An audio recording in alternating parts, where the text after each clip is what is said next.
If you became a vet full time, how much would you be making from that? Less than I make now. Ooh, okay. The first month that I made like $2,000, and then next month, like I just went hard with it and I made like 10 grand on it. I was like, oh fuck. That's insane. I probably had like 10 to 20 videos with over 1 million views, and it's just being persistent. Like, don't give up, that's for sure. What are you on track to make this year? I'm on track to make 250K. Just life, bro. Like that 9 to 5 life. Like, it was really taxing. Like, day she quit her job was the first day I made money on TikTok. This is it, bro. Like, if you're always looking for that better day, you're never gonna enjoy the day. You can make so much money on social media. Like, it is actually insane. It was happening. I didn't care. Like, I knew I was gonna make money on social media. Welcome to episode 8 of Money on My Mind, and this was a pretty special podcast for me because the person that I talked to in this episode is actually my co-founder. So the main business that I work on, which you guys have seen on my main channel, is something called YouTube automation. This is where we take a viral format that doesn't have someone's face in it, post these videos on social media to make money from them, and then pay editors up front to make the videos and manage the accounts for us. And my whole gateway into this was through the person I talked to in this episode, AJ. Now, I was there the whole ride from before he was even posting faceless animal videos online to him scaling it to $25,000 per month. I watched his YouTube go from 0 to 500,000 subscribers and ended up with a play button from it. And with his viral expertise and my connections to editors, we were able to take his animal strategy and scale it on multiple other accounts and bring in an extra 5 figures from that alone. So if you ever wondered about the origin of how I got into making money with these online animal videos, this is the episode for you. We go deep into his whole process on how he started that, how he was certain from the beginning that he would find a way to make money with social media. And if you're interested in YouTube automation, you're going to love this episode. Without further ado, please enjoy the show. All right, we're live. So AJ, you were the co-founder to my business that I run. So everyone that watches me on YouTube and knows the animal accounts that I run, this guy is actually the originator of all of that. So that's pretty hilarious. I have some things prepared, but the truth is I actually already know most of your story. Yeah. But the audience has no idea your story. So I want to go through, from the start to finish, how you actually did this. And then we can actually even go through from your perspective, like my offer to you and how that seemed. Because I think a lot of people are also thinking of starting YouTube automation themselves. Yeah. And it helps them to know, like, what was your perspective when I approached you and what worked in order for us to be able to work together and actually run a YouTube automation business together. Yeah. But I want to start with, so you were initially training to be a vet and you stopped and did this instead. So tell me what happened. Yeah. So originally I was committed to the whole vet school biology degree, the whole route. I was doing all of it, working at my uncle's vet. And then while doing it, I was doing a little bit of social media on the side, but it was like myself at the vet, like with cute animals and stuff. And honestly, that's where I learned a lot of the tools and things that led into this whole automation stuff, to be honest. I wanted like note on that because I was so early ago. It was like back then I did social media for like 5 to 6 years without making a cent, like no money, just so much time. So when was that? I guess like 2018. Yeah, 2018, all of that. It was just constant working. And what no motivated money. you to post on social media when you weren't making any money from it? Did you even see any path to making money, or?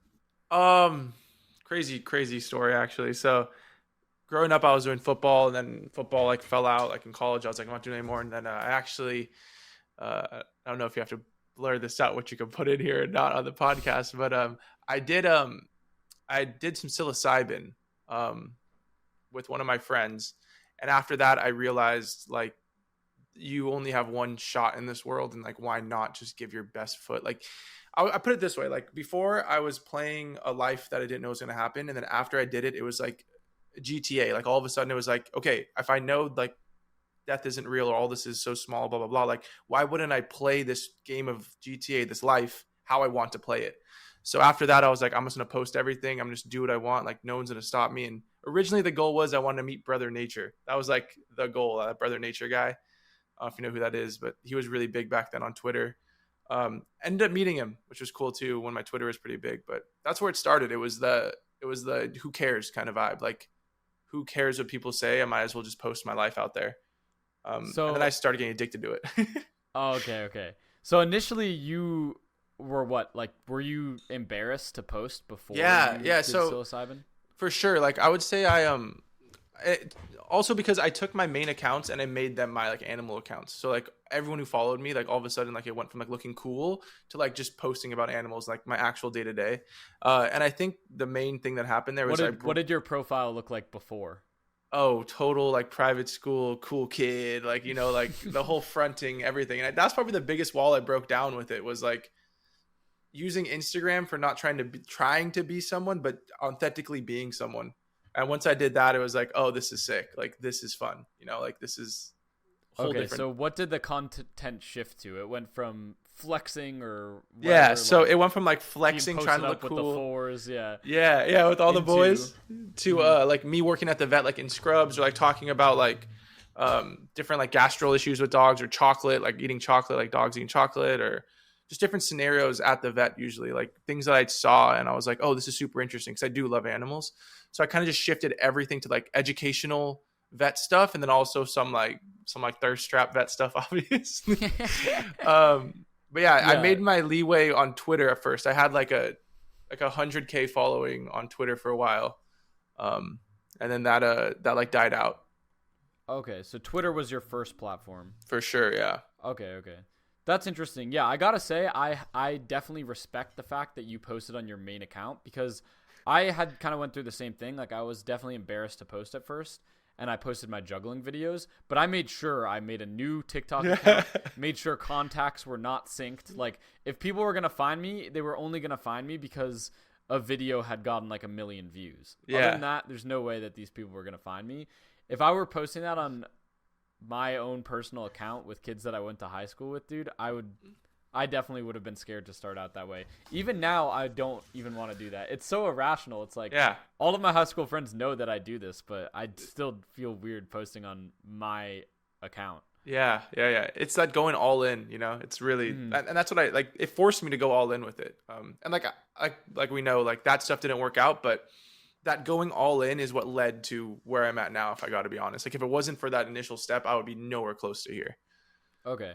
So what about Twitter? Because I don't even really use Twitter. How were you using that when you first started? Yeah, so I can let you guys in on some, like, honestly, people who like are listening to your podcast, like might even know about some of this, but like before Twitter was it was Twitter, not X. There were these things called lob chats and group chats, pretty much, that it was insane. It was like difficult to get into. There was rival lob chat groups and stuff, and you would pretty much get in a group. I got into a group from like this one kid named Austin, and once you're in the group, what happened was you would there'd be a time every day, like 12 o'clock. So you'd go with your best post at 12, and you'd have to stay in the chat of like 30 people. And like the guy who leads it would go like at 12:01 now, and he put now, and everyone sends an emoji, and that would get your like hit list of like who's going first.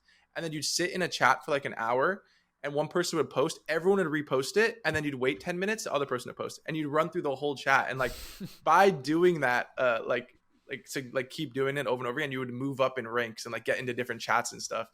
But I got banned on Twitter because of it. But that's okay. What like. But at that started. Point, that was you doing that with your vet videos. Yeah. Oh, it was. Yeah. With all that stuff. You were posting a video with a cute dog in the shelter, and then having them spam repost that. Or like make quote tweets of it and stuff, and like a lot of viral videos. Like that was when I first started getting viral videos. Like at this point, like of my face and my stuff, I probably had like 10 to 20 videos with over 1 million views. And then when you think like this automated stuff, I probably had like 50 to 60, maybe 100, a lot of views. But like, that's what I'm saying. Like, cause even then I was doing videos, right? And that step in my life was I had to look what was around me at the vet and make a viral video. And like, after doing that for a year or two, like some would go viral, some wouldn't, but it was difficult. But once I got into, and you helped me get into it, and we'll get into that, but the automated side of this and like all this other whole way I'm making money now, all of a sudden I went from making a viral video with what's around me and like doing the best to it to now having limited resources. So it was like a step in my development, I guess, to where I am now, definitely as well.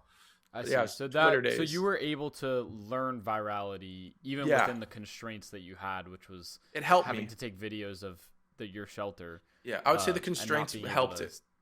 Okay, yeah, For yeah. sure. I definitely think it is. That's like a tactic I think a lot of people will even use to try to improve. They Mhm. practice with constraints, so then when they're unconstrained, they're even more creative Yeah. because they had the constraints to begin with. So that's very interesting. So that was your first touch with like virality, and then you got on other social media platforms. Yeah. So what happened? Was that after you got banned off Twitter? No, so it was like the same time. So I don't know. There's like a video of an orange cat with his tongue out, and it was like ran through everywhere, like during COVID and stuff. That was my video, and I was pretty big on Twitter. And then at one point, that's when COVID happened, and TikTok was just trying to get big. So I was like, okay, you know what? After a lot of convincing, my friend was like, just do it, bro. You have videos, like just post on it, just post on it. So I just started posting, and they started getting traction right away. Like it was like over, I don't know, a month I had like 100K followers. Majority of that though was, it's funny because I do it now. I did like a storytelling thing. So this is just like, once again, my brain thinking virality because I've been doing all these vet videos and stuff. I was taking care of a squirrel at that time from the vet, and I made a story, and it's still on if you go to my TikTok and like scroll all the way down, it's still there. But I put my squirrel at the window and wrote a story like this random squirrel was coming up to the window, and like I'd like put treats down and get him to come in closer and closer. And then eventually he was on me and he was like my friend. But like that was the video that got like 12, 15 million views. And then I just did squirrel content from there on. But it's funny because that's what I do now is tell stories. But I did that to blow up on TikTok, was telling us I made a story. Yeah, I also think what makes that so viral, because that's obviously within our business has also been consistently going viral. I feel like what people really like to see is the human animal interaction, like the fact that humans have I know humans have feelings. I hope. The fact that animals like have feelings and can understand and connect with humans is, I think, what it's makes like people be like, oh my god, like. Okay, so that was your first thing on TikTok, and then you found me. So you were posting all of this before you found me. You were just posting all content that you recorded. Yeah. So at that point, Twitter, it fell off. Twitter got banned or whatever. But I had that pretty big TikTok. So then I just started making videos for TikTok, and I got to like, I think so. Like that big push was at 100, and then like over the next year, 2 years, I got to like 200K or right around that, like 180ish. And then I saw you on Money Mine, and you were scrolling, talking something about making money, and I was like, whoa, like, what made you trust me? Because when I was posting videos on that channel, I literally was just, I don't know, I was just posting stuff kind of very casually, just out of my room, no editing, nothing. Yeah, I think that was it. What video it. did you see from me, and what made you go, okay, I want to ask this guy more questions? I think it was a video talking about like the RPM stuff on like the creator program on TikTok, I believe. But I mean, I've seen so many people talk about that shit, you know, like it wasn't like I hadn't heard about it. But I think what made me want to like talk to you was because it was very like just chilling in your, like you could tell you were just vibing, kind of like this guy's just got here vibing, like he's not trying to do anything, like he doesn't really have any bad intentions, he's not selling a course, like he's just vibing, like he's out here just giving information. And I was like, okay, well, that's kind of cool. And I was looking through your page, I was like, oh, that's a normal dude, like this guy's not scamming, he's not doing nothing crazy. I was like, let me reach out to this guy. And then you were like pretty direct with you, like let's get on Discord call. And I was like, oh fuck yeah, okay, like I'm not gonna say no to that.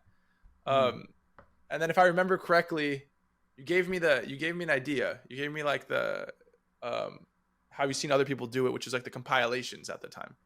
And I ran that for a while until TikTok cracked down on that. Yeah, then, well, let's get there in a second. Yeah. So do you normally, if you see someone make a video, like, do you normally DM them about if it's something that would be helpful for you? You were like the first. I mean, you were the first person to do that too. Now I do it sometimes, but I've learned that from our interaction. So I never just cold DM sometimes and get help for free, even. Yeah. Which is what happened. I mean, that's also what happened with Twitter back in the days. Again, those lob chats and stuff. I cold DM who I'm now friends with close as well, like you. I cold DM'd, and that's how I got into it. Yeah, that's crazy. Yeah, and I don't even know, from my perspective, I mean, I really was only making money through my juggling channel, and I still don't have like a consulting business or anything like that. So from my perspective, I was like, oh, this guy can definitely make a bunch of money. I don't know why I helped, honestly, for free, but I just was like, new. Yeah, I mean, it's just like, he could just do this. Let me just show him how to do this real quick. And that was my perspective. Like, obviously, I didn't have like any living expenses or anything. I'm still in college, so I was just like entering into the make money online space, and I was just making sure that the things that I was telling people actually could work, I guess. And so, yeah, I think what I told you there was, yeah, a lot of the new creativity program on TikTok had just dropped pretty recently. I was showing how much money I made with my juggling account from it. And I also was aware that like people were making a lot of money from it, reposting like podcast videos and clips and like all that. So I was like, yeah, bro, I think you could I think you would just be able to do the same thing with animal content. And then what did you do from there? So at first it was a complete failure. I'm not gonna lie to you. There was 2 weeks, there was nothing. I was like, it was funny on my CapCut. I was looking back at it, and I still have it at the bottom. I was doing like slime videos next to like this other page that I saw that was doing pretty well, and I was like trying to figure it out, and none of it would work. So nothing worked for like a week, but I knew I could make money from it. And then I found this account. I don't even know if he's still around, but it was like ETHDBN, or it was like ETHBN or something. I don't know. And I saw his pages, and I was like, wait a minute, like, let me look through these. And he has a bunch of pages, like a 400K account, like a 300K account, 600K account. I know some of them got taken down because he was like, he doesn't do what we do now. He was doing just these compilations.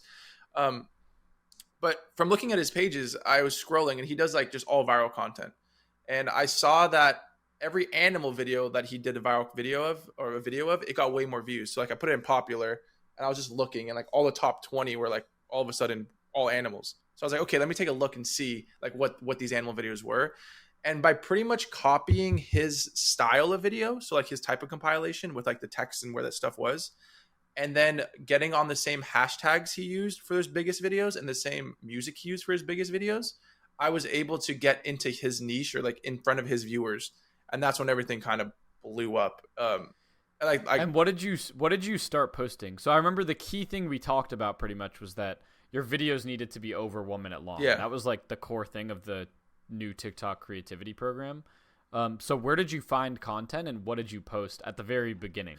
So at the very, very beginning, my content was coming from TikTok itself. So I made my algorithm. Everything I do, honestly, is using the algorithm against itself, kind of like it knows what it wants. So like I use it against itself. So like I knew I needed the best animal content in a compilation, because all these old compilations, like this one guy was posting, was going super viral.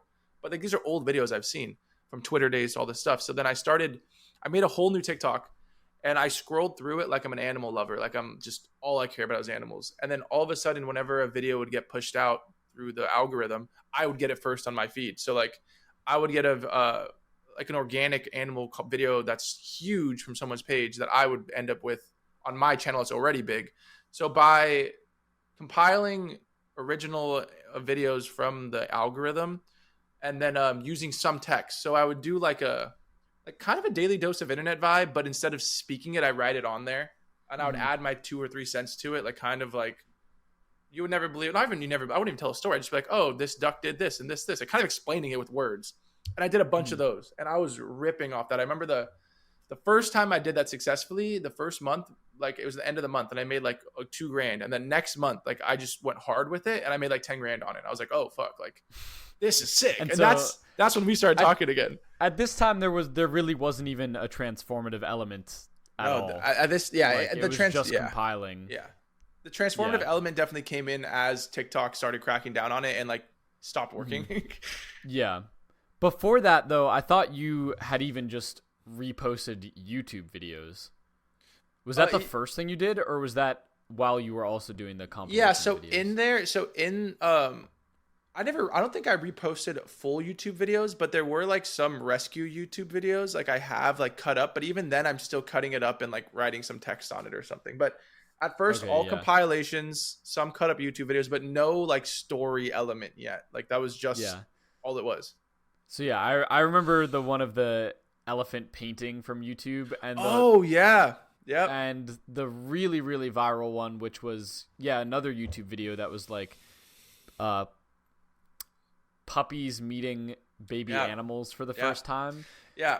With the Billie Eilish song, and that just went insane. Yeah. And how much did that one video make you? both of those videos probably made me over 5K, like good money. And you're right. Insane. So those were like sprinkled in there. That was a little after the compilation part because I noticed I found out from watching this one guy's page that I was kind of going off of his stuff that the copyright algorithm or the whatever you want to call it, the creator beta program system, like the videos in that is dependent to what's in it. So if someone takes a video from YouTube before it's touched TikTok and you post it on TikTok, that video, there's no thing to compare against it. So if you post it first, then you kind of have that as your video until like copyright stuff go through, whatever it is. But that's honestly how it works on all social media now, I've noticed, is if you post it first on that site, you're good. So those videos, the elephant one in particular, had been around for 15, 20 years or whatever it was. And I was just scrolling through YouTube looking for cool video stories to cover or something when I was doing at that point. And I saw like 10 years ago this was posted. And I was like, wait, this is so cool, actually. Like I could definitely just cut this up, speed it up a little bit, because it was a 10-minute video. So that one had a lot of edits in it. Like it was 10 minutes and I made it a minute. So I cut up like the best parts of like, so when he did like long strokes or he did like little things like that. And then I put it together so it made it look like it was going faster. And like I noticed that worked. And I noticed other people try to use that video and it wouldn't get pushed. I was like, okay, because I posted it first and it's already viral. These videos won't push now. And once I knew that worked, I was like, okay. Actually, what happened was I saw that guy post another one of those.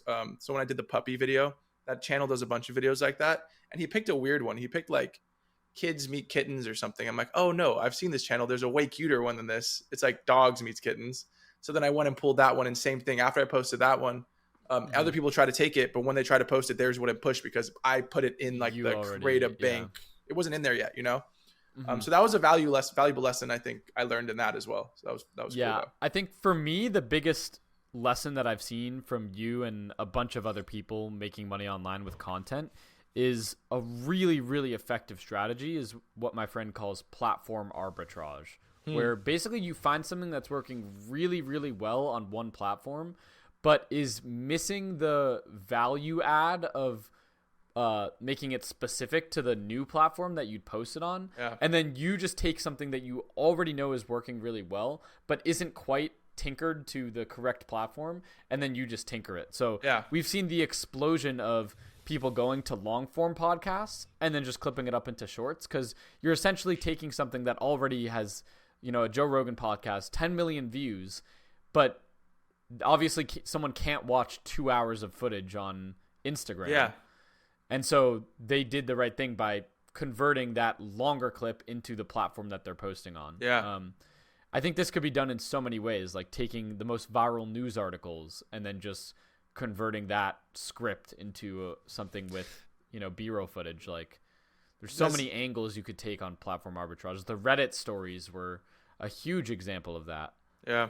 That's what that big account on TikTok, News Daddy, kind of does that. He kind of takes the news and gives it to you in a minute, and he's huge. Yeah, He's one of the biggest TikToks ever. Like exactly. Yeah, News Daddy isn't saying information that isn't anywhere else. He's just presenting it in a way that matches really well with TikTok as a native platform. Yeah, and consequently, he has like millions of followers. Yeah, and something I learned with those videos, especially both of them actually, but the puppies one, was how important music was when you have really viral videos. Because that was a Billie Eilish song. And that was when that Barbie song came. It was like that Barbie Billie Eilish song. And I remember seeing the video do progressively better as it was hitting up in the TikTok ranks under that song, if that makes sense. Like if you click a song, you see the videos under it. And I noticed how valuable that was to have a sound that you're at the top of it. So that was something that was cool. I definitely learned from that situation. Yeah. I think there's definitely like a somewhat, at least probably shady business in terms of how videos get pushed out when it comes to music and which artists are being favored. We seem to have some experience with this with the YouTube music royalties of, platforms favoring certain labels. So yeah, I totally agree. I definitely think that's not coincidental. No. Okay, so that's very, very interesting. So from there, you made your first amount of money from the repost videos, and like the compilation videos. How long did that work for? It probably worked for like 2 to 3 months, 2 months. And then, and in that time, you were able to make like 20 grand probably, Yeah, and then just 28. dip. Yeah. I mean, yeah. Okay. I could have just totally dipped out. Yeah. So then what happened after that? Like, how did you know it stopped working? So pretty much the tactics I was using before, like the videos would either stop pushing or there would be no RPM or it wouldn't be put into the creative program. Like it would get disqualified from the creative program. Um, but I think I ran them for a while longer. I think I reached out to you again for the second time randomly at like 3 a.m. or something. But I'm trying to remember what that was about. Was it about? Or was that after? The when way was that? I remember it is that I forget when it was you changed your content up, but I remember that you had that account working, and we were considering like what I wanted to do with my Discord at the time, right? Whether I wanted to open a community, like a paid community, even potentially. And so I was like, dude, I think this would be a really cool thing to teach people, but I want to make sure that this is replicatable. Yeah. And so I remember I asked you to start a second channel, and that's what I think really prompted us getting into faceless automation. Yeah. But I don't remember if at that time you were making the videos as compilations or stories at that time. So at that point, I think I realized that so as I was, the RPM was dropping and it wasn't as viral stuff, and I realized something that was more viral, because like one thing I always did was I critiqued. Like I was never happy about it. Like that ETH Bidden guy, like I saw his account was very just like the same thing every single time. I was like, there's no growth here, man. Like you got to change it up or you're going to get passed. So every single time I made a video, I made it a little better. And you can see that if you go back to like my furthest video, like you'll see the steps of me actually like getting better. Like the whites on the screen got wider or smaller, like it fit better. The words placement of it was better. And then I realized that one day I was just being creative with it, like having fun with it. And I realized I had 2 like cat videos or 2 dog videos, and I made like a little story. So they started being little stories, like 2 clip stories leading into each other, and then another 2 clip stories, and then a compilation. And after I did that a bunch, I realized like, wait, I could make an entire story out of this. And that was one way you got around the monetization that wasn't allowing you to just compile. You started adding actual scripts to the videos and changing what the video meant. Yes. And I will say the reason that I wasn't able to compile it was because other accounts, like I was saying, once you're in that like database of creative program, other accounts were starting to do it as well. So like I would post something and then like I'd see another account do the exact same montage, and all these videos started getting thrown around and murked up. So it wasn't working as well. And it was still working. I was still making money, but I think I came to the conclusion of like making these stories just because from creativity, honestly. I don't think it was like total drop on revenue. Like I think I averaged that 5 to 10K for a while.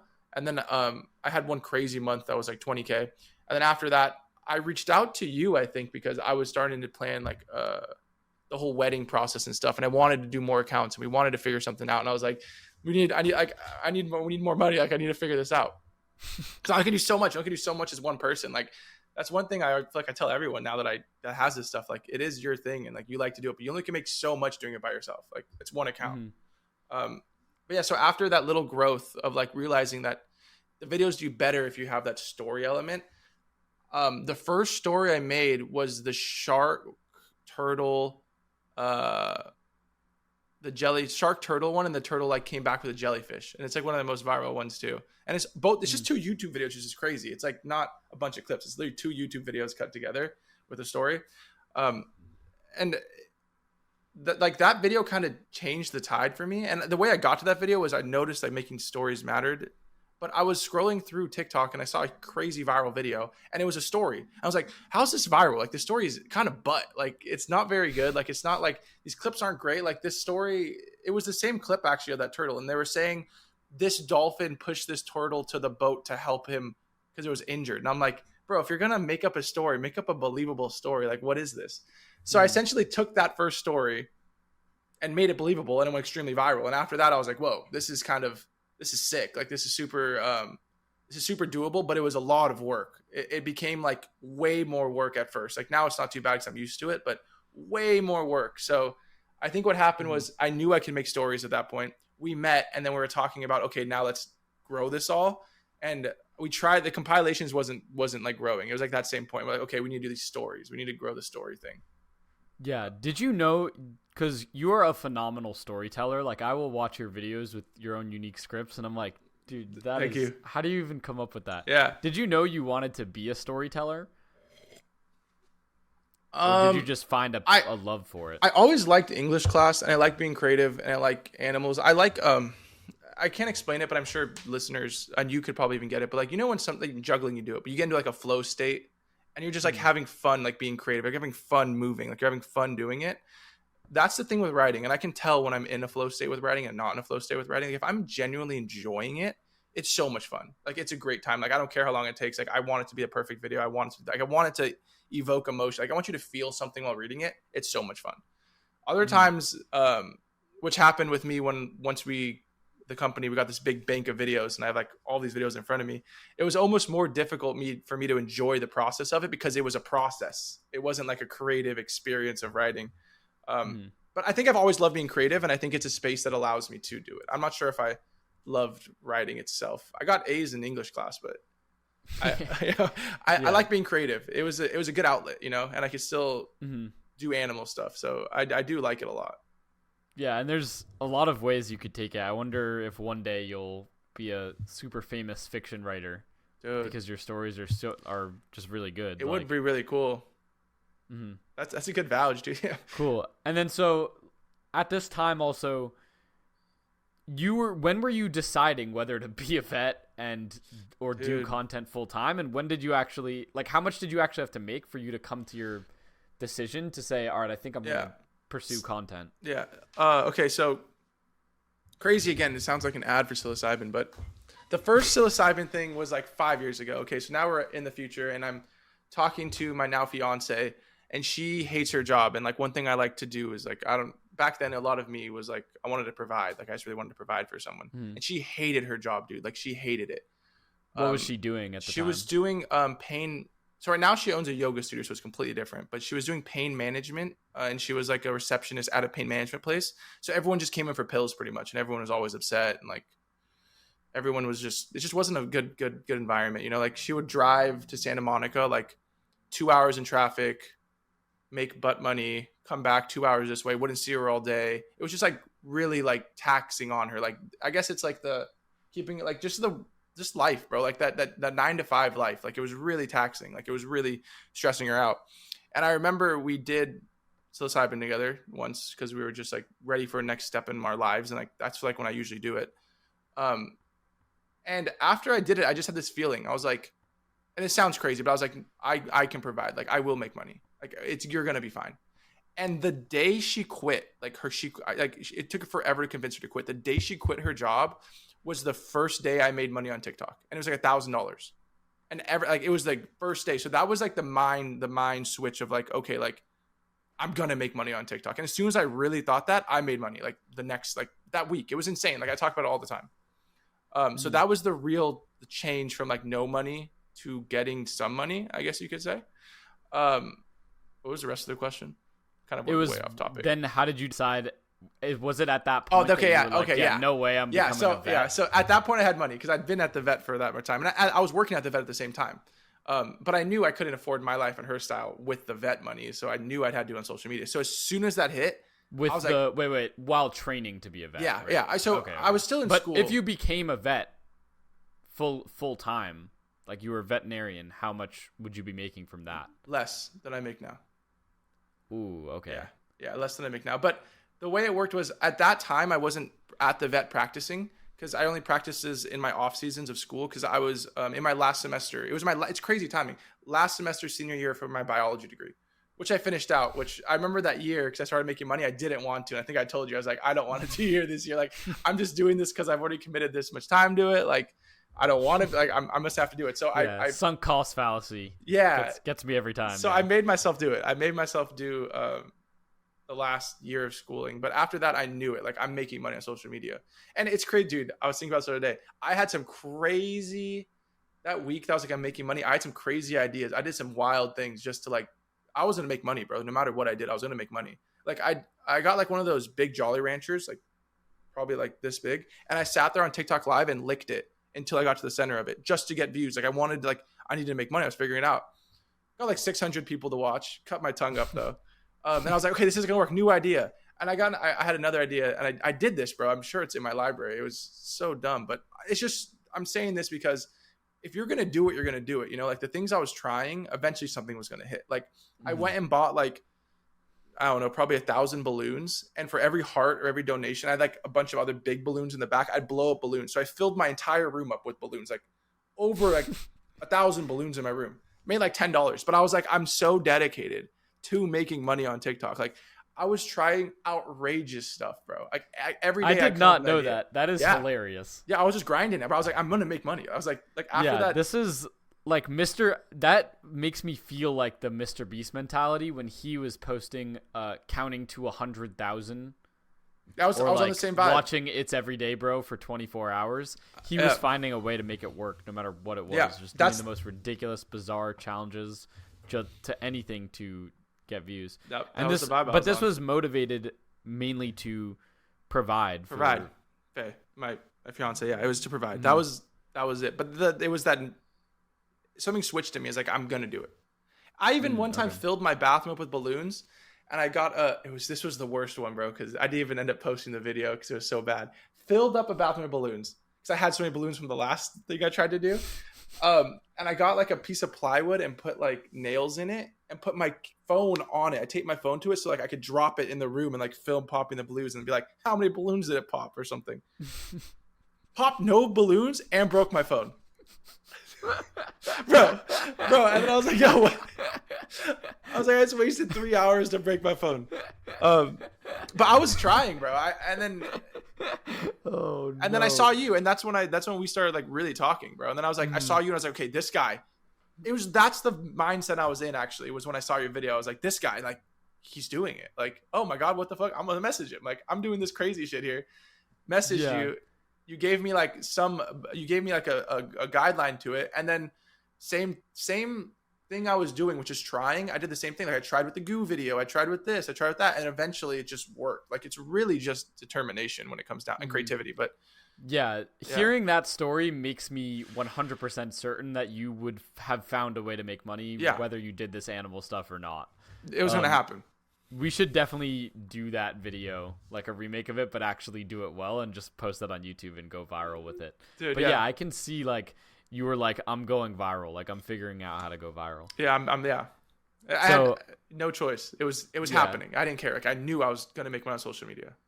I just decided. I was like, it's happening. So fire. So then we got to, I think now we can get to when this was like probably 1 or 2 months after you had started a second account. Mm-hmm. And I think you even started a third account, and all of them were blowing up quickly. Yeah. And that's when I was really like, okay, dude, from my perspective, it was so obvious. Cause I was like, dude, I've been making all these juggling videos in my room, which takes time from my end, then paying an editor to edit the video and then making money from it versus your videos. I saw cold proof that you could make money from the videos, and so I was like, I already have these editors. This would take no time from my end once the editor knows how to do it, and it's making more money than I'm making with my juggling stuff. So from there I was like, we need to figure something out. Now honestly, I think both of us pretty much, like in terms of business or entrepreneurship, both, and I mean, and even still, but especially at that point, we're very unexperienced, especially working with someone. And we just kind of came to an agreement of like, we were like, I don't think we had any really much thought behind how we were going to do our splits. I remember one day we were like, all right, we can talk about it. Let's just get started. And we got started. And then eventually you called me and you were like, bro, I was thinking about it. Let's just do 50-50. Cause like, I just want to get started. And that seems fair. Cause I do feel like we kind of both needed each other at the beginning there, especially. For sure. So yeah, I remember we started posting, and the first videos did complete ass, bro. Yeah, they sucked. Yeah, they did. They did suck. It was so a little bit on like, I feel like why I did that even was you know how earlier, like I was just helping, like I didn't know why I was helping this kid. Like I'm a college kid. I'll just give information. That stuff you did the 2 months before is one of the reasons why I was so excited to like be down to be like, let's do 50-50. Like I trust this kid already. Like, this kid got me. Yeah. Cause it was almost like you got me here without getting anything already, you know? So I was like, we're going to work together. Like might as well make it 50-50. Like I wouldn't be here at that point if it wasn't for you.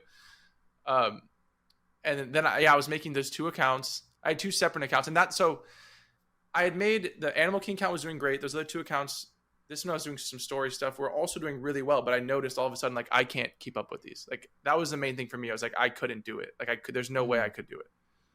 And then we started talking. And that's when you were like, okay, for me to manage this other channel, I need more manpower. Yeah. And I already knew the editors, so it was a really easy thing. Yeah. Yeah. I also want to highlight that because, I think the value, there's a concept that's definitely very well known in business, but it's like the give to ask ratio. And so the value that comes when you help someone for free and don't even ask for anything in return. Like I truly believe that most people, a very valid way to make a lot of money in the world is to just make promises to people and follow through with them. You literally don't even have to be the one providing a service. You can literally just be like, oh yeah, I've used this app and it was great. And if you make that promise and then the person, you follow through with it and the person uses the app and it was great, and you just keep making more and more and more promises over time, and just being a trustworthy person in the first place is going to lead to infinite opportunities and money. Yeah. That's certainly happened with me referring people to the music royalty program and any affiliate program, and I think will continue to happen with my YouTube channel. There's people who want to work with me and edit my videos at discounted rates just because they know, like, I've helped them make money from my video. Yeah. And so I think that was a huge lesson for me as well, because the only way this partnership would have worked, like, because I even had to like log into the TikTok accounts. Like, if you didn't already trust me from there, I highly doubt you would be like, oh yeah, let me just let this guy log in. Like, I'm pretty sure you have my social security number. Yeah, I have everything, bro. I have your social security number. I have your ID. I have your address, bro. Like, I could just steal your identity right now. For sure.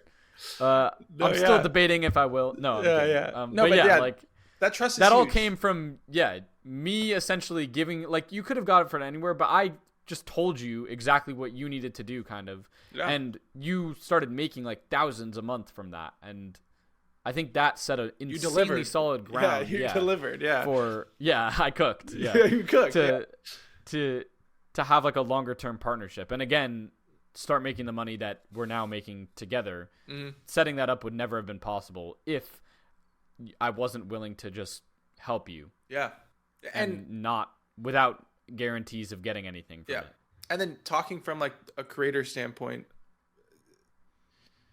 there's a part of someone who creates stuff, and I know we've experienced this with some other people we've worked with, that it is sometimes so difficult to let someone else in on your sauce or your creativity because you feel like you've done it.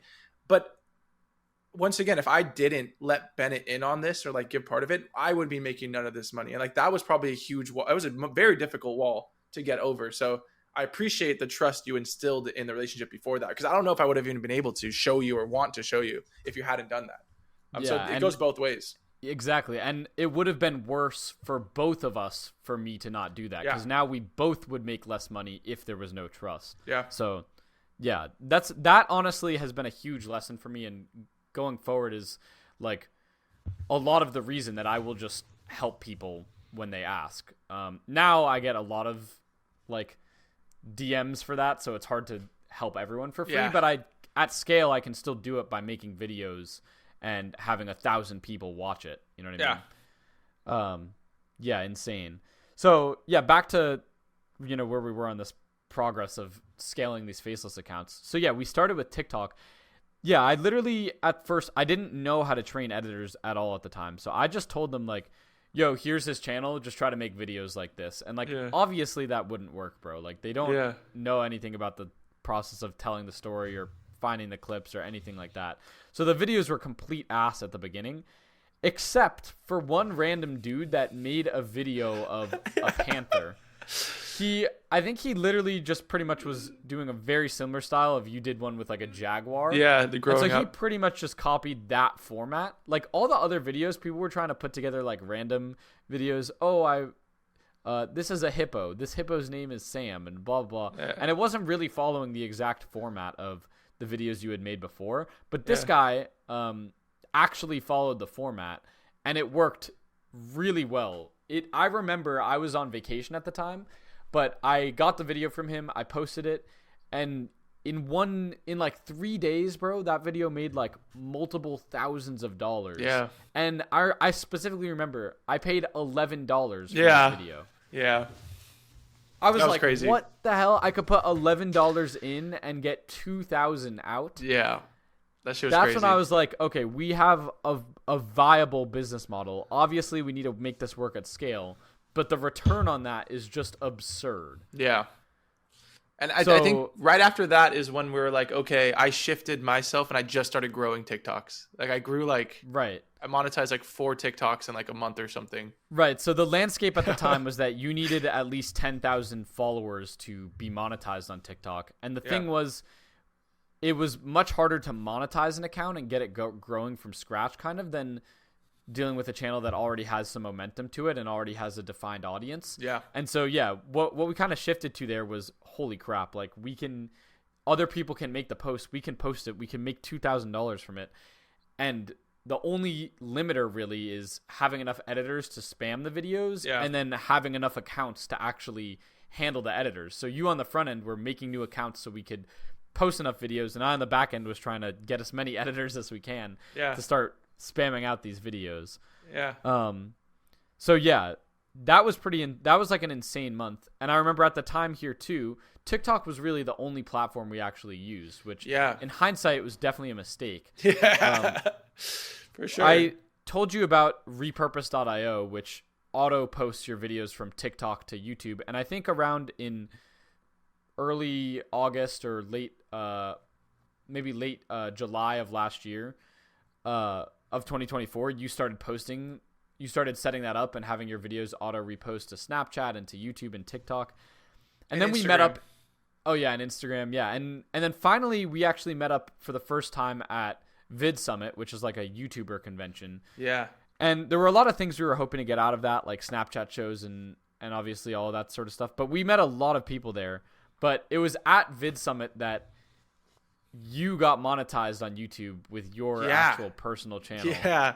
Tell me about that. That was crazy. Okay, so first off, Vid Summit was amazing. But I was like on the back end doing a lot of the videos still. So Bennett was going to like these big conference call. What are they? Speakers? Convention speakers, I guess. Yeah, speaker. Yeah. Yeah. So he was listening to a speaker, and for some reason that whole trip, I was like, yo, I hate all this. I hate all the creatives. Like I can do this. Like I was kind of salty about it. So I didn't go to any of the, I don't know why. My ego was crazy. So I didn't go to any of like those big talks, but I was outside while I got monetized, and I texted Bennett, 911 emergency, come outside right now. And my account got monetized. And the first day, like the first income was $1,700. And we're like, holy shit, we need to shift everything to YouTube. And like, that was like, at that point on, we were like, okay, TikTok's great, but like, we're going to YouTube. Like, we need to shift this to YouTube. And I remember calling you out and you're like, what's wrong? Like, what's going on? Did we get banned from TikTok? And I was like, no, I just showed you my phone. And you're like, ah. Crazy. I was like, oh. What the fuck? Yeah, it was insane. I will also say I loved one thing I realized from Vid Summit we got was like talking to these huge creators and stuff and showing them the numbers we were pulling. They kind of validated what we were doing. Like a lot of people hadn't seen something like this before. Like they were like, these are insane numbers. And I don't even know who to introduce you to. Cause you guys are kind of like no one else here is doing this really. Like no one was doing this to the scale we were doing it. So it was nice to feel like we were on the front end of something, at least in that area. So that felt good. That was validating hearing that from people. 100%. Yeah. And I remember, so even after the couple days after that, you were still getting more and more money every day from YouTube. It was bizarre. So yeah, that's when we were like, holy crap, wait, why are we focusing? And at the same time, I think also we were noticing the TikTok RPMs were starting to really drop off. Yeah. Like, we noticed what would happen is with a new channel, the first month the RPM would be awesome, and then months later it would start to fall, and like it just at the beginning of the month you might have a decent RPM, and then it would just drop off a cliff. Or if you had one really viral video, all of a sudden nothing. So it came down to YouTube was way more consistent with money. Yeah, like so it was and TikTok was so unstable, right? Like I on my juggling channel still, which is mostly just shorts, I still made $300 from it last month. I haven't posted on it. My juggling TikTok has dropped to $0. Creativity program made nothing. My YouTube still made $300. I haven't posted on either of them. Yeah, consistency. And so it's like linear. YouTube really provided much better lifespans to videos and competitive RPMs with like a clear RPM that you were actually getting. Yeah. Compared to with TikTok, a very shaky, highly dependent RPM. And that just made way more sense for us, especially for the time and money we're putting into it. The fact that we can post a video and it wouldn't just die out like in a month was like, what? Yes, this is what we want to do. Exactly, yeah. And so for an actual business where we're going to pay people up front, having stability and also long-term videos that will continuously make money was huge for us, I think. Yeah. And so we pivoted a lot of our stuff to YouTube at the time. Now, getting a YouTube account monetized was signimonsignificantly harder than getting a TikTok account monetized. Yeah, it was. I think also real quick, something to add if anyone here is posting on TikTok. One other thing that made TikTok a little more difficult was I believe it. I don't know. It's fully just whatever I think this. We haven't really tested it. Some videos do go viral without it, but I feel like TikTok videos do significantly better if you type in app like with the words. So that was also something that was way chiller with YouTube is we wouldn't have to type in app. It could just be posted or repurposed or something like that. Yeah, so specifically at the time, I remember a huge limiting factor and one that we were really trying to come up with a solution for at Vid Summit was we wanted people to type in-app on TikTok because we did believe that would make a video do better and that TikTok would prefer a video that was actually edited in-app. But that would require someone else to log in to actually post that for us. So we were we were trying to post on a ton of accounts.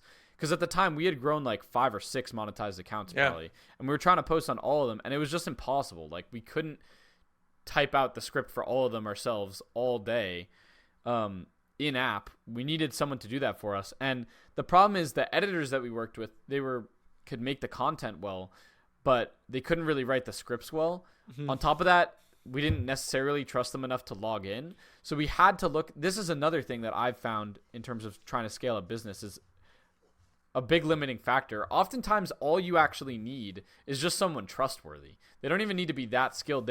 You could hand the person the script to write for us, but we just need someone to trust to actually log into the accounts and work with us. Yeah.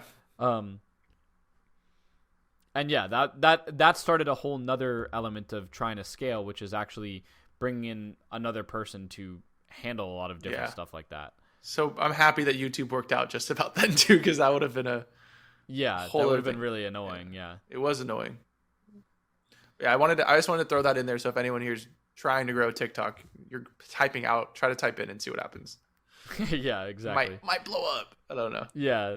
Okay, cool. So yeah, that from there we kind of just started scaling out the YouTubes, and also I think the two key things were scaling out the YouTubes and getting those monetized, but two, really thinking a lot about how we make the videos and formatting them in a way that we can actually repeat sustainably and doesn't require anywhere near as much creativity from the side of the editors. So doing that was kind of go for it. I was gonna say, and that 0 view glitch was a month or two figuring out for us. Oh yeah. So that was another big problem. That was at least 2 months. We would post videos. We would basically manually post to TikTok and then have auto repost it to YouTube. And a lot of our accounts were just getting 0 views, like a video with 2 views, 5 views, 0. And we weren't getting put in the algorithm at all. So we were like, okay, we know these are doing well on TikTok. This isn't about quality. Yeah. And we spent a lot of time figuring out how to get out of that.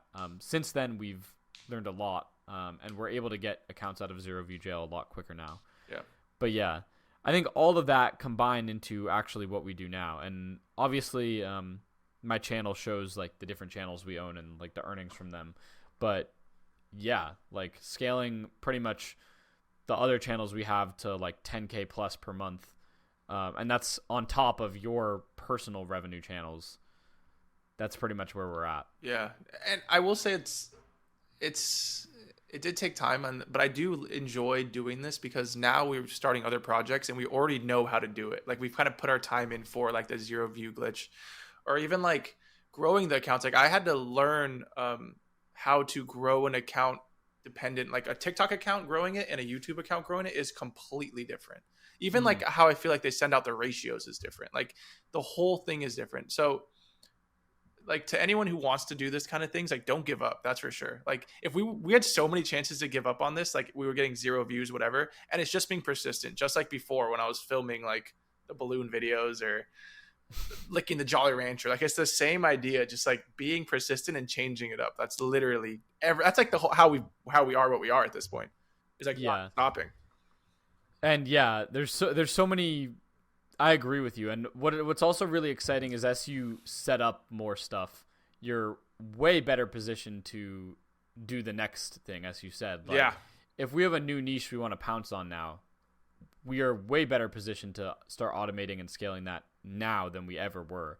So for me, it's so funny because like it only ever makes sense in hindsight. But like every entrepreneurship thing I've tried to do has always led me to, okay, this made a little bit of money, but really what it did is it gave me the tools to pursue the next thing. So like my juggling thing, yeah, that made me a bit of money for sure. But I'll go in order actually. The first thing I did was drop shipping, which didn't make that much money, but gave me the tools to set up a real juggling store when I sold juggling balls that made me a lot more money. I started posting juggling videos. I thought that my end goal was going to be juggling. It turns out the end goal was being able to get talented editors. And that actually is a lot more being able to recruit and manage talented editors is actually a lot more lucrative than, well, it depends how good you are at it, but then juggling on social media. Yeah. So it's so funny. I'm sure it's going to happen again with this as well. We're going to think that faceless automation is going to be our thing and then realize that whatever we've been working on to make the faceless automation work is the actual valuable thing and that we get out of it. It's amazing because like it's very similar but very different with me. Like for me, it was like the whole Twitter thing and knowledge of that, the Instagram knowledge. Like it's always you're working towards a goal that you're not even familiar with. It's just when you stop trying is really when you hit the wall. Like you think, yeah.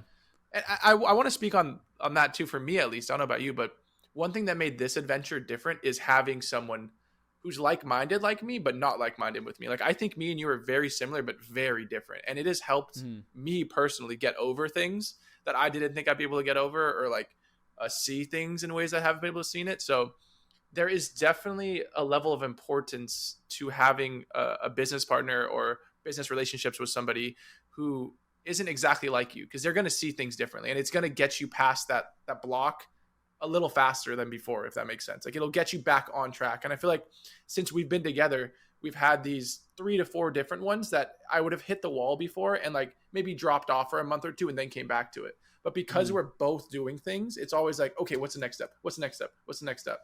Yeah. 100%. So like, yeah. In case you guys couldn't tell, AJ's much more creative than I am, but I'm much more organized. We're way more organized. Yeah. So that's what really, I think, made it work. Like, I don't think you would want to make sure all the accounts are in order and got posts up and none of it, got the editors and made sure they did the right thing. And I wouldn't want to write animal stories either. So yeah. So that's, I think, a partnership that works really well. I brought this up when I was talking to my friend on like episode 0 of this podcast, but I basically related this to a very other common partnership, which is basically like a coder. Like if someone's designing an app, you normally have a coder and a marketer. So it's like a coder is so good technically, but they suck at talking to people. Yeah. You know what I mean? They can't, there's no way they're going to get their product out there. And so often you'll have 2 co-founders come together, one that's really technically minded but sucks at people, and then another guy that's really good with people but can't fucking code for shit. And so filling each other's gaps like that, is definitely an important dude, is definitely an important for sure, dude, part of the partnership. Yeah. And it's amplified the ability to get through those blocks for sure, I think. Yeah, 100%. So do you consider yourself an entrepreneur now? Yeah. I think I do. And it's gotten me super excited. I'm not sure how much you've talked about possibilities of doing Snapchat shows or stuff on your podcast, but the idea of doing so, like, because like I said, I went from the real life to like automated, and the idea of now me being able to go film like something that is real life again, or like active things, like different stuff we were talking about, like the balloon popping and things like that. It's the entrepreneurship of it before is like just creative, but now I see it as a business, like a business avenue as well. So it's exciting. Like before it's like, oh, I'm doing something creative, I need to do something else creative. But now I'm realizing I could do that. It could work. And then now we can take this and give it to the company, use it on Snapchat shows or this, that, blah, blah, blah, and then make a bunch more money. So like, I feel like I'm still the same as what I want, but the overarching like ability to get past whatever I wouldn't be able to do alone is there now. So I just feel more motivated to try new things, if that makes sense. Because if it hits, it's like way more, it's like way bigger. It could be way bigger than I can imagine. 100%. So yeah, I think I am. Do you have an end goal?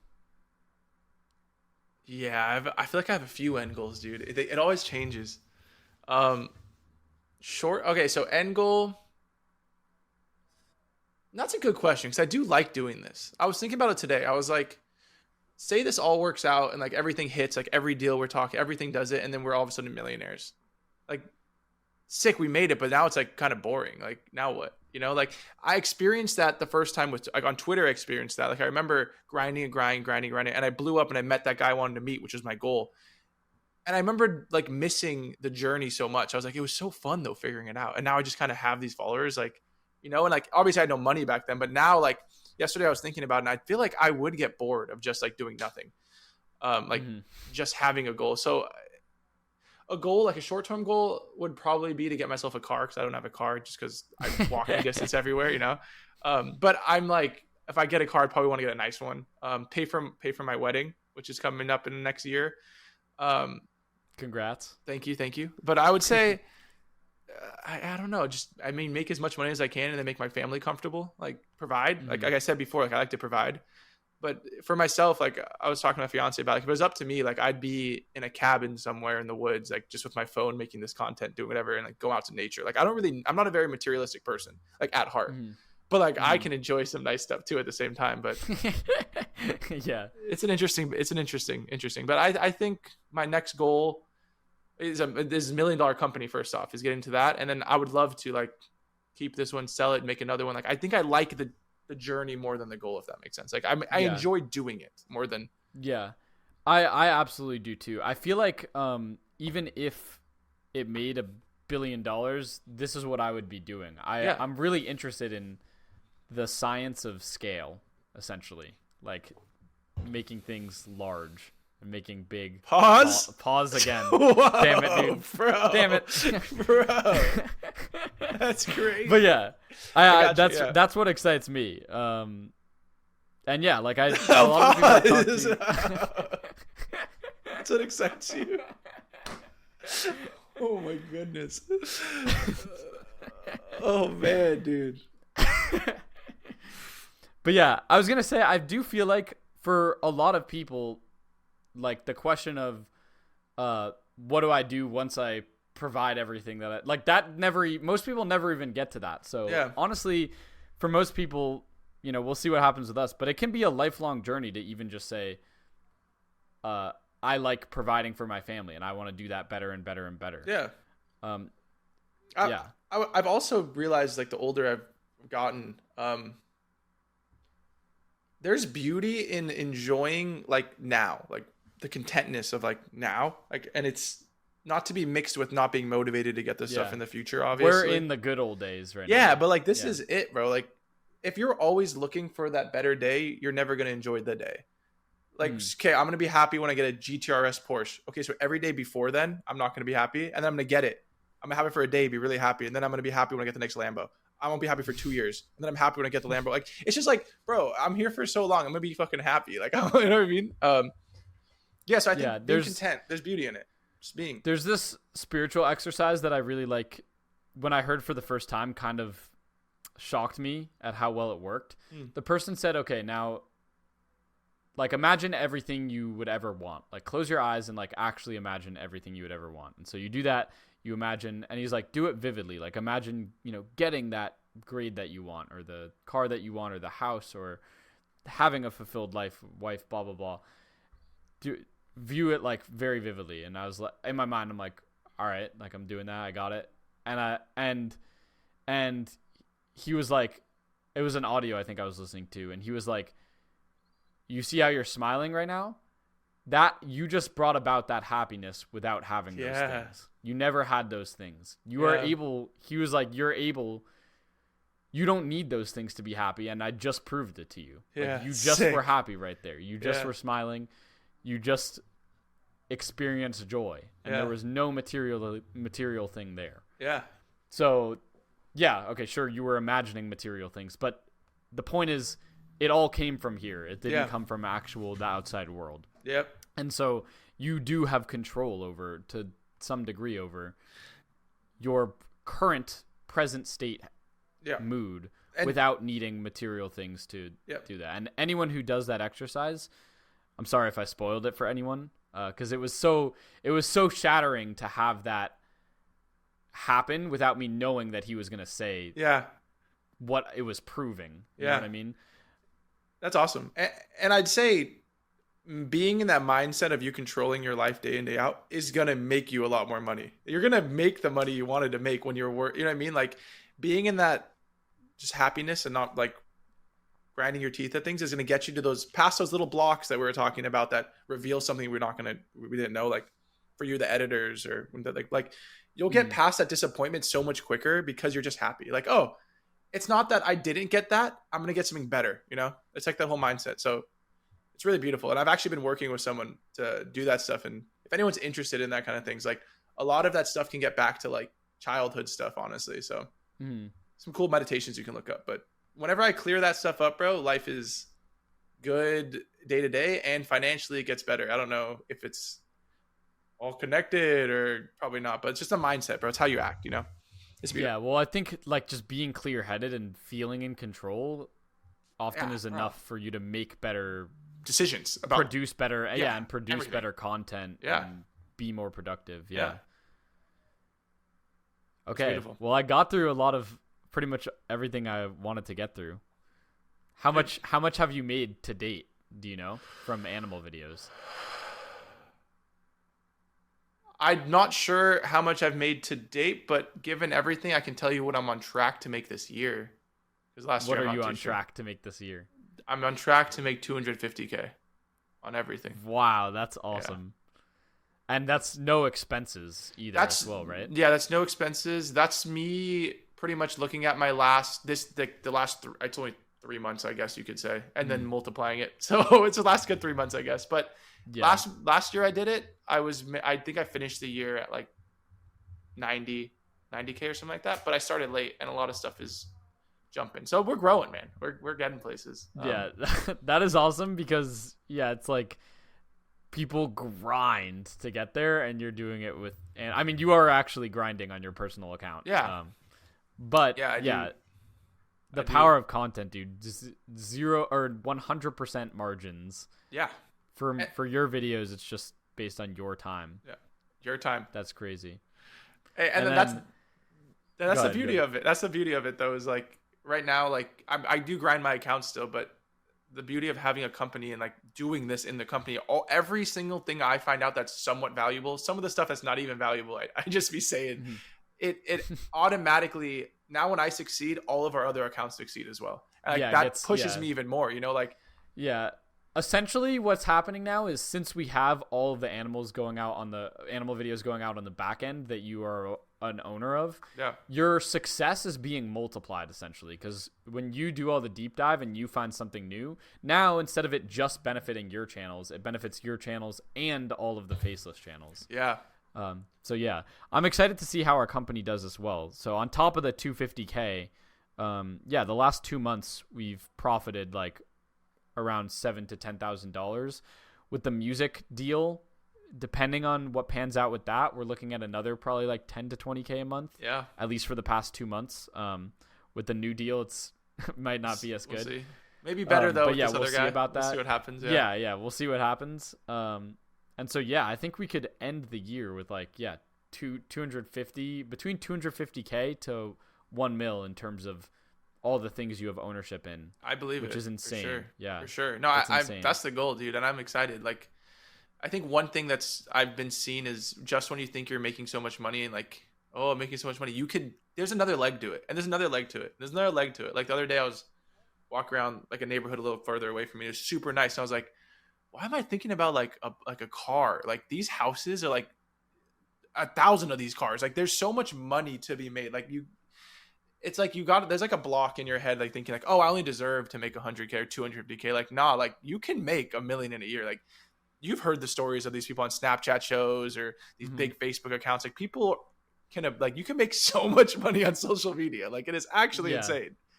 It's actually crazy. No, it is bizarre. It's actually, I was describing to someone, like an adult, like how much money some of these social media things are making. And it's so funny because his reaction was more like he got annoyed, like he got pissed and then just annoyed, honestly. Like he was like, he probably was thinking like, oh, that is so unfair. This is bullshit. Like I'm working this job. And it's funny because when I started seeing all this for the first time, especially your story with the animals is what kind of really made me realize like this is real. And like someone I know personally is doing this. I started with the same reaction as him. Like I was pissed. I was like, what the fuck? Like I've been making all these juggling videos. What the fuck? But then I was like, yeah, that's unfair. How am I going to do this? Like I got extremely curious, extremely excited. Like, yeah, I could recognize the unfairness or whatever, or the craziness and bizarreness of someone working full time and getting paid way less than that. But it didn't make me annoyed. It made me extremely curious and excited to pursue that myself and figure out how to make that work. Was the person that got annoyed, was he like a professional? Was he like a college grad or something? He does like coding for something at like a bank, setting up like sounds like systems. A suit job for sure. Yeah, I mean he works remotely, so that's cool. Yeah, but my experience with that was I showed my brother like one of the 20K months when I was first doing it, and my brother's a lawyer, like went to USC law school, like he did the whole thing about it. At first he was like, yo, what the hell, like there's no way, right? And then he got so excited and he had me send screenshots. He started showing everyone at his work because like I was damn near making their salary when they went to school for like 10 years.